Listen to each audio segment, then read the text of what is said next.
What's up, guys, and welcome to ASL Season 5, Week 1 Power Rankings. I'm Excellent Name, and I am joined today with Ram. What is up, guys? I am Grant. Nice to be here. So, for the Power Rankings, since it's only Week 1, we don't have a lot of data to base our picks off of yet. So, at least for me, I'm kind of going how I think the season will play out, as well as how well they played the games themselves. So, without further ado, why don't you talk about why you put Shadow at number 14? Okay, so I had Showdown number 14. I felt he played pretty well in this game, honestly, but the main thing that kind of I felt held him back was going into Araquanid or going into Hippowdon over Araquanid on the DO speed when Araquanid would have lived a hit, I'm pretty sure, even if it was a Z Psychic. Um, and I felt that put him back a lot. He could have put himself in a position where he could have actually won that game, I feel, with a lot easier than he could have. But I just feel that play real set him back, and it was really avoidable in my opinion. So he could have avoided that situation completely had he done calcs and had he been more prepared. I feel. That definitely makes sense to me. I decided to put Malone at this spot instead because I felt like he didn't really have any control over the game. He kind of just got stalled out pretty quickly. His defensive core just sat there. It didn't do a lot. He tried to toxic stall, but AZ prepped quite well for that. And when you've got a Bronzong, Palisand, and like Celia, you probably shouldn't be getting swept by Mega Aerodactyl late game. Mega Aerodactyl got 4 kills that game, and I feel like there was a lot Malone could have done to stop that, but didn't. So that's why I put him there. I put Shadow down at 13 instead of 14. I feel like he actually played really well with the Swallow. He put a lot of pressure on with the Specs Boomburst. He made good plays with it. The only thing that he did wrong was let it take a hit from Blastoise because he thought Boomburst killed. But yeah, while he did maybe misplay a bit with the Hippowdon and Araquanid, in fairness, from what I got from him, Hippowdon was actually a suicide lead, and Okay. so it wasn't quite as valuable that game. So Okay. he played well with what he had, but Yeah. yeah, you're placing a top coach. It's understandable why you'd lose that game. Yeah. Yeah, for sure. But I had, I think, Cam at number 13, mostly because I felt that he was never in control of the game at any point. Um, yeah, he did do a good job at like lowering the differential. Got some kills at the end, but I felt that I just felt he could have played maybe a little better, maybe a little hard with his team because his team's not the most balanced in terms of typings. But I felt I want to see more, I guess, from Cam in the future than what I saw this week. Yeah, for sure. So we both have Demaster at number 12. Why don't you talk about that? I had Demaster at 12. I felt he played rather decent, had some interesting sets. But the main thing that sticks out, obviously, is sacking the Steelix and the Tangrowth. The Steelix would have been a huge help, especially in the late game with the Dracology and the Tapu Koko and pretty much Brad's entire team at that point. But sacking it, I think, was a huge flaw in his game, and it really set him back at that point. Yeah, sacking Steelix was a really big deal. He was playing pretty well outside of that. He did pretty decent job of trying to deal with Brad's threats outside of sacking the Steelix. He did a really good job of weakening the Tangrowth with the Toxic Store, but he couldn't quite finish it off, which would have been huge for Manaphy. Manaphy might have been able to sweep if it was Z Rain Dance, if he was able to finish that off. But yeah, he just didn't quite play as well as he needed to with the Steelix. And once again, up against the top coach, so I don't fault him too hard for it, but he's still got to be close to the bottom. Yeah. Now, at number 11, I actually put Ian here, and this is quite a low spot for him in compared to his usual placings, which I'm sure he's not going to be too happy about. But he just didn't prep well enough, I don't think. It felt lazy. He didn't have any answers to Porygon Z, and Porygon Z was like clearly such a huge threat because it just swept through his team with Dual Dance. Yeah. And Ian just didn't really have a response to that. And outside of that, he played fairly well, but he didn't really recognize PZ to be a threat enough to stop it from being able to come in and set up. He played the game in a way that let PZ in, which is why I put him so low. Yeah, that's understandable. I actually had Malone at 11, and well, I agree with pretty much everything you said about the way he played. The one thing that I did like about Malone is he did put himself into a position I felt where he could have won. The only issue is he didn't have a move on Line to break Crustle. And I'm pretty sure he said that he ran Shadow Claw for Rotom. In fairness, a Seed Bomb at +6 actually guaranteed one-shots a Rotom even if it's defensive. So I felt had he been more get focused in prep and saw that, I think he could have very well beat AZ, who is one of the top coaches in the season, in my opinion, which would have been a Yeah, huge win. So I had him a little higher than you did for that, just for that. Um, that's fair enough. So why don't you talk about TJ at 10? TJ at 10. I put TJ at 10 mostly because he basically let Cody set up hazards on him, which basically lost him the game at that point. Yeah, I don't.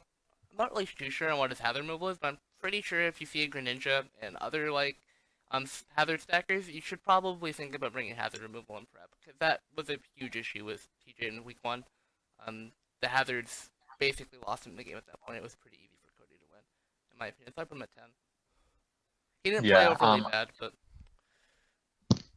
yeah, I actually put Cam at number 10 because he actually, in my opinion, played really well in the early game. He made a lot of plays around Susie's team, but his matchup wasn't particularly good. He didn't have a way to break Mega Venusaur, which, except for the Latios, which he did let die, but he didn't have a lot of options to stop that. He also got really heavily hacked. Meloetta Purette could have potentially won it back if it wasn't paralyzed 3 times in a row. But that's the game we play. Just based on how he was playing that first half of the game, I do think that Cam's got a good shot of improving his record from last season quite substantially. So I did bump him up a fair few spots for that. yeah, for sure. As for TJ, I put him at number 9. Like you said, he didn't really play around hazards very well, but in fairness, the taunt Greninja kind of shut down any removal he wanted to go for anyway. Yeah. I put him at one of the higher spots because he was able to save differential the best out of all of the losing teams. Yeah. So like he didn't look like he was really going to win at any point in the game, I didn't think, but he was able to kind of clutch some differential out up until that last Pokemon that just stalled him out with Toxic Spikes. And I had Ian at number 9, mostly because I felt he played pretty well in the early game until he let PV come in, and then it just kind of went to town on his entire team. Which could have been stopped with prep, but I think he played pretty decent compared to the other coaches. Were, in fairness, all pretty even, and it's fairly early, so it's hard to judge in terms of rankings. But I put him at number 9 just because I felt he played probably one of the better earlier games, in my opinion, at least. But yeah, letting PV in was probably his biggest mistake, obviously. Yeah, for sure. And now we both have TCP at number 8. I think we both agree that TCP was the best team to lose. So why don't you talk about that? Well, TCP is a defending champion in ASL. I know he's an amazing battler. I've played him before. He's really good. However, in this game, he just didn't have a way to break a Moongus on his team, which basically lost him the game. Yeah, he did have the band Infernape to do something, but the team was really pressured. I felt like he did kind of misplay with the Zygarde. Attacking the Slowbro when he wasn't going to kill him, and Slowbro was just going to be able to regenerate the health off was not a good idea. I mean, Slowking, sorry. Wasn't a good idea. The Zygarde still had a lot of value, and he preserved his burnt Decidueye, which after talking to him, apparently he forgot it was burnt and thought that it was going to be good late game. So he didn't have like the best awareness that game. He's still a really good coach. His team isn't anywhere near as good as it was last season, so it'll be interesting to see if he can bounce back and make that really strong playoffs run again with a weaker team. But definitely don't count him out. Yeah, for sure. Anyway, next up, I've got Susie at number 7. So do you. Lowest winning coach. And this is because I felt like it was probably the least well played of all of the wins. It didn't feel like Susie had to try particularly hard to win. It felt like he kind of just clicked Thunder Wave, paralyzed some things, and won with Weavile and Venusaur in the back. It wasn't like he needed to think too much, in my opinion at least. Might be being a bit harsh, but that's just how I viewed the game. No, I pretty much agree with everything you said. I felt it was the most, I guess, unimpressive win out of the winners this week. So I put him at number 7.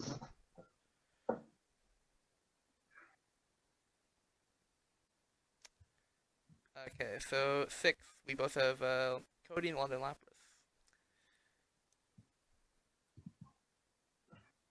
You there? Yeah, sorry, you're Okay. cutting out a little bit. Oh, am Yeah, I? you can talk about it first.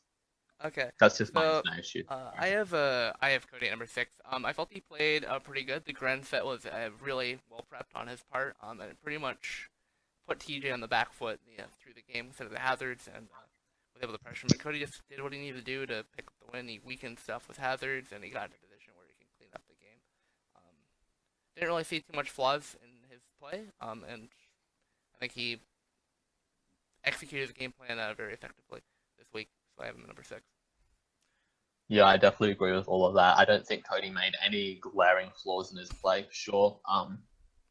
His team is just kind of one of the weaker teams here, so I don't think he's necessarily going to perform as well as the top teams that I placed above him in the rest of the season. So that was basically the only real tiebreaker, that and the differential, of course. So yeah, not a lot to fault him on, but just all of these teams played really well, so it's hard to fault any of them, really. Yeah. So yeah, I put Brad at number 5. You clearly put him a lot higher. Yeah. I just felt like one, he won against one of the less impressive coaches. So did AZ and myself, of course. But and two, I felt like he had the scariest game of the winning team. Scariest as in, oh, is Brad gonna lose here? You felt like a Yeah. lot of times that Brad was on the back foot, and while he was able to claw himself back out of it, he wasn't playing as well as he could have to prevent himself from being on the back foot, given how good his matchup was. Um, Yeah. he did kind of just luck out a little bit, quote unquote, in the fact that Damascus sat Steelix. Otherwise, he very much could have Yeah. lost that game. So that's why I put him a bit lower than the other teams. And I had you at number 5. This top 5 was really hard for me to rank because all the games are pretty impressive wins for me. But I put you at number 5 just because I felt that obviously I felt that going into Paladin versus Arachnid play could have maybe changed the game up, and I also felt that Shadow made some mistakes, but you capitalized on what you needed to capitalize on, and you played a really solid game throughout that game. However, I was more Yeah. impressed with 4 other teams, obviously. But So why don't you talk about the number 4 as well? so I put Keith at number 4. I think he did a really good job getting PV in again the sweep. I think that was a really nice sweep. He did what he needed to do. Obviously, Ian didn't have any switches to PV. Again, a really impressive game, honestly, and the top 5 is pretty interchangeable for me, honestly. But I put Keith at 4 just because I love the games ahead of it. Pretty straightforward game, honestly. Honest PV just put the work on Ian's team, and basically all Keith had to do, so he capitalized on that, which is really really well done. Yeah, I put myself at number 4.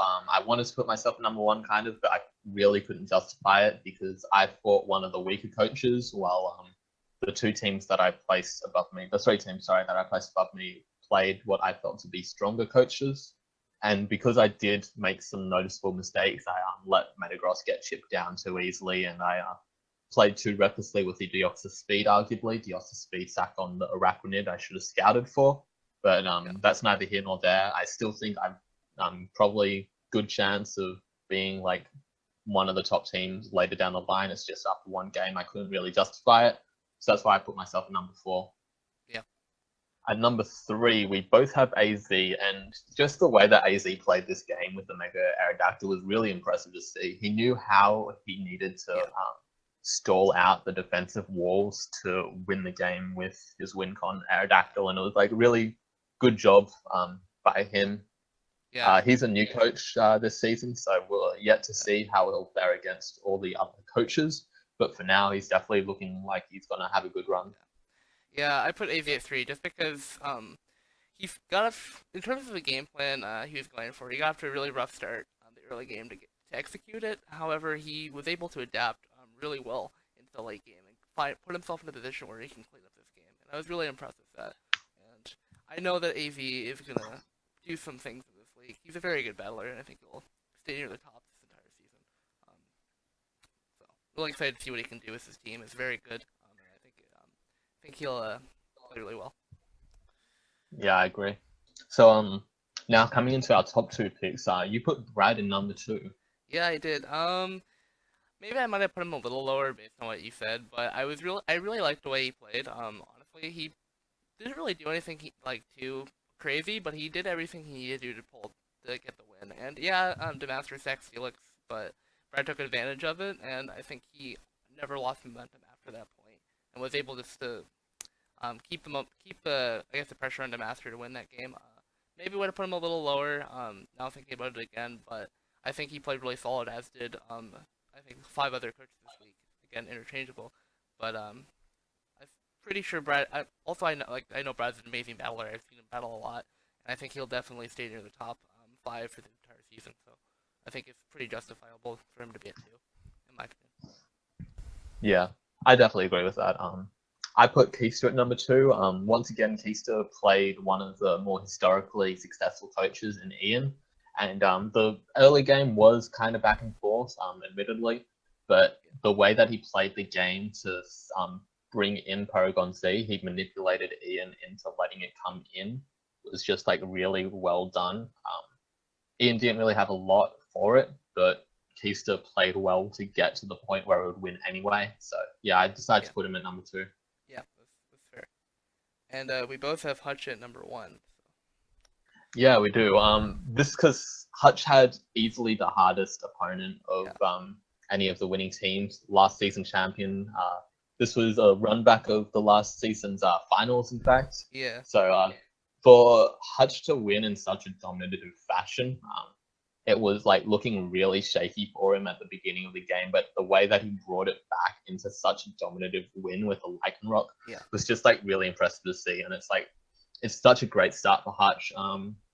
He's definitely going to be one of the playoff teams for sure. He's always shown himself to be a playoff presence, so it's not surprising that he's placed at number 1 this week. Yeah, no, I completely agree with everything you said. He took down arguably the best, one of the better coaches in this league, and the defending champion as well. Yeah, TCP didn't have as good of a team as he did last season, of course, but he's still an amazing battler, and I think even with the team he has, he can be a really good battler in the league. So it's a very big win for Hutch, I feel, and it's very justifiable for him to be at 1 compared to the matchups and the other coaches in the top 5. Yeah. So with that being said, that's our rankings. So yeah, make sure to subscribe to the channel so that you can view the games. Hutch does a weekly recap. We'll be doing this every week, so definitely check us out and make sure to tune into the next one. Bye. See you guys in week 2. Bye.